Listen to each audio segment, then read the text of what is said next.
I'm Darcy. And I'm Amanda. And we're back for part 3. We're talking about the strategist, part 3 of the Peacemaker's Code by Deepak Malhotra. And I'm excited. I just want to dive right in. So, me too. I think this is like the best chapter yet, or best part yet. Well, it's just getting faster, right? And we're really sensing like time is moving forward more quickly. And this, last time I said it was really hard to stop. This time it was really hard to stop. I absolutely flipped, started to read and went, wait, that was meant to be a cliffhanger. So I feel very much stuck on a cliffhanger, so. Absolutely, me too. And I have to say, I do love the art of a good cliffhanger. Yes.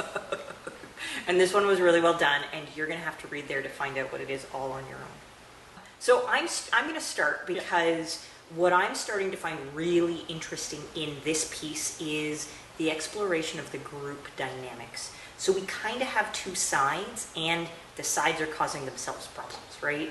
Yes. And it's in that, like, who trusts whom, and what does it mean to lead or have power, and how much of your strategy can you actually enact? And that discussion has been really interesting because we've seen very, very strong pronouncements, right? And then the follow-through isn't there, and it has all of these kind of impacts. And it's not even obvious it's not there, right? Like, you're pretty sure the people that undermine stuff thought they could get away with a little bit of undermining, and, you know, characters who were kind of on the other side because it was advantageous to them but didn't really want to go in, now realizing the power of saying nothing in a space where they actually disagreed with somebody's actions but didn't necessarily know they'd go that far, or thought they'd get away with it, kind of those sorts of spaces where we're starting to see not only coalitions form within the group, but dangerous ones. Yeah, I completely concur. It's really interesting, and it's interesting how much it seems to ride on, we are a trusted collective who all disagree because it's important for discussion that we have disagreement points.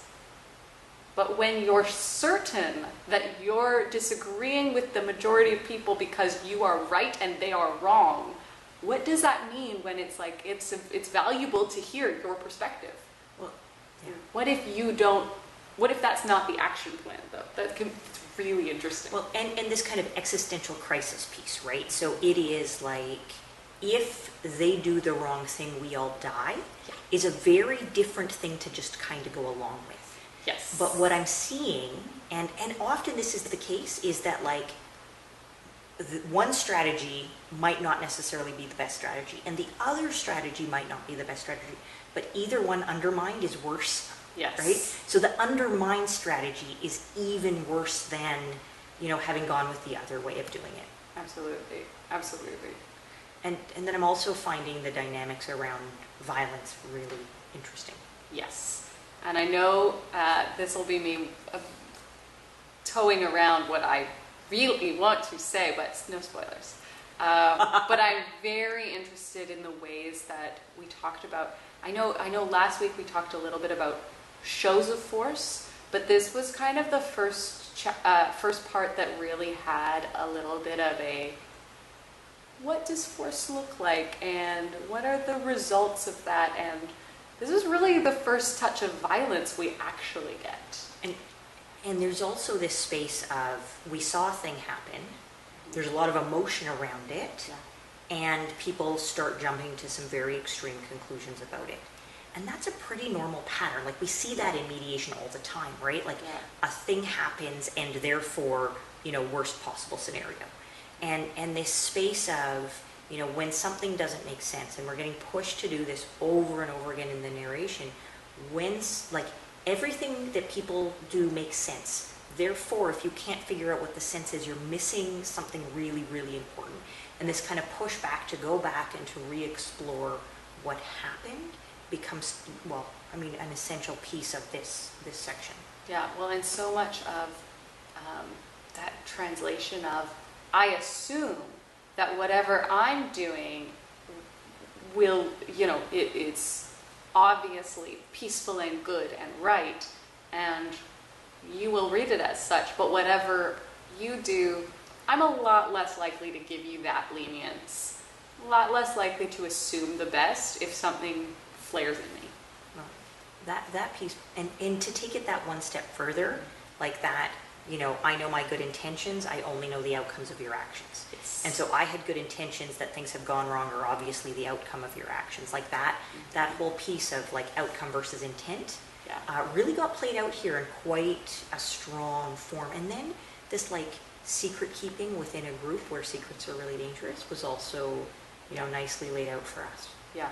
I was really glad actually that both of those elements played out almost in their entirety in this part, in that you got the holy crap, what's going on, and then you got the okay, let's break down what's going on, and we still got to see sort of a piece of that like outcome and where people landed, because I'm not sure I could have actually stopped on the cliffhanger if I still didn't know what happened with that of those other pieces. Well, I find it really valuable to be watching like, oh, and we've completed this piece, it's no longer important. Yeah. Right? Like, so there's some threads that have been tied up that are important kind of in the setup, that it's pretty clear are not going to be like the motivational stuff in the future. Yeah. And to see which ones of those get completed and tied up has been really interesting. Yeah.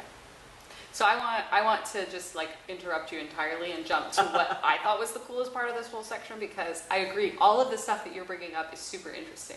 But I was so fascinated by the way that language was used in this part.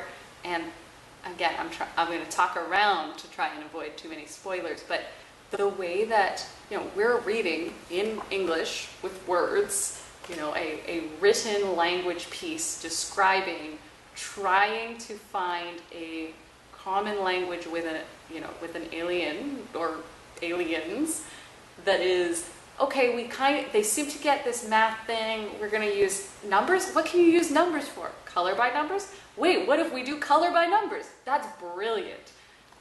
And the use of timers.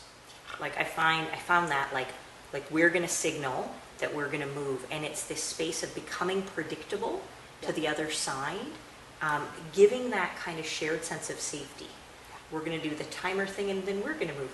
They're going to do the timer thing and then they're going to move, and then we're going to do the timer thing and then we're going to move, and it allows like this sort of common space of understanding that there will be an action. Yeah. And then there will be an action, and even if we don't understand what those actions are, is really fascinating. That attempt to signal so that nothing is a surprise, even though everything's a surprise. You are not successfully actually getting a full communication at the beginning there. Like, that's phenomenal. And the more that they start trying to strategize how to communicate and build different language things, I am so excited to find out where the communication has been successful and where it has fallen through, because I'm confident, based on things like and, the word and showing up in a weird place, that there's some imperfections to the communication styles that they have been trying to build, that the characters have been trying to build, and I'm so excited to find out what happens next. Absolutely. And there's a few pieces there that I think, you know, are just that real fascinating concepts, like what is a gift? Yeah. And how do you know it's a gift? And how do you know it's a gift? And we see this across cultures too, right? Like how do you give and how do you receive a gift? And what does that actually mean? Yeah. And, you know, what is a safe gift? What is a dangerous gift? What might be misinterpreted? I think it's really interesting. I'm very excited by that particular dynamic as it builds, and I suspect that is, well, it's not one of the threads that got tied up. So I expect that we will see that continuing forward in some interesting and different ways. Yeah, I've that piece, and then this other one about like just how fragile ceasefires can be when people are nervous. And so while this isn't a ceasefire, it's very similar to a ceasefire style condition, where on one side you have a lower powered group that's really nervous, and just how easy it is for a couple of people to make decisions that violate that ceasefire. And not knowing anything about the other side, you can like postulate how they might react and what they could do, and we haven't seen what their reaction is to those kinds of pieces yet, but there's this space of, so then what does it mean? And what does it mean how they react, and what does that tell us? And then the other thing that we do have to say something about is how this romantic relationship is less cringy so far than we expected. Yeah, we're both feeling a lot better. Less cringy. We were both very nervous that some really terrible love scene would get thrown in to break the pacing of the book, and that has not yet happened. So fingers crossed. No, the pacing has stayed strong, but the pacing of the romantic relationship also is staying in a place that doesn't feel too forced, and much more, it's sitting in a place of, I think, much more of a human connection and human complication space, especially the more that we've gotten into this strategy piece and where are people's loyalties and those kinds of questions. I think, I don't know this, I assume that we're leading to something where romantic entanglement versus political alignment versus what's right and wrong kind of decision-making stuff is going to play out. Yeah, I'm expecting to have a lot of exploration going forward of, you know, what the individual decision maker and the individual actor in the space is. And we've had that foreshadowed a little bit with the president and how she's going to be making decisions, and this crisis versus long-term decision making. What does that look like? So some of that like individual actor stuff is playing out. And I'm curious because early on, and we didn't talk about this, I think, but I think it was part one, there was some closing off of, don't worry, we've dealt with that. That I think is going to come back into focus as it's the, don't worry, of course, nobody's looking at the sky right now. We've redirected things. Well, eventually someone's going to look up. Oh, don't worry, we've redirected focus away from this one area. Did you do that enough that aliens are going to be a secret for long, right? That's going to be interesting, I think. Also, as your group gets bigger, confidentiality secrecy becomes more difficult, right? Yeah. The larger your negotiation group, the more likely they are to like tell a friend.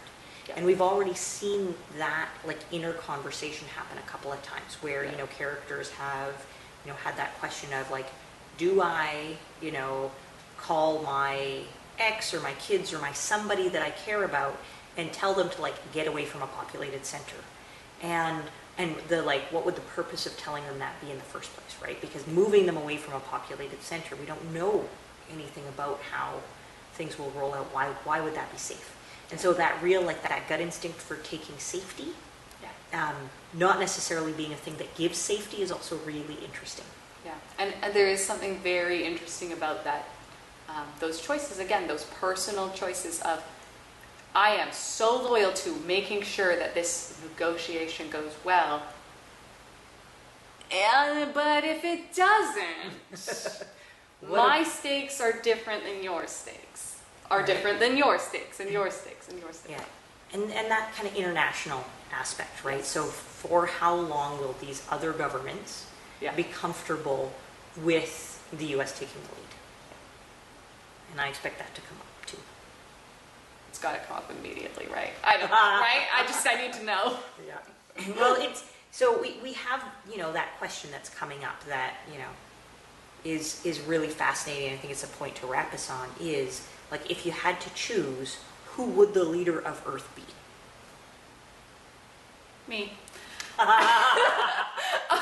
right. Well, and with that, we'll see you back next week for part 4. What's part 4 called? The Ambassador. Ooh, that's going to be good. That's going to be interesting. All right, we'll be back. And please join us for our discussion. Find us on Twitter. We're at CoRe Clinic. We're using the hashtag CoReReads. And come join us on our discussion group, our book club, actual, not in person, online discussion, September 13th. It's a Monday. We're going noon to 1:30 p.m. Pacific time. So we're available to all, and it's going to be a really good conversation. I can already tell. Yes. Okay, I have to go read part 4 now. Bye.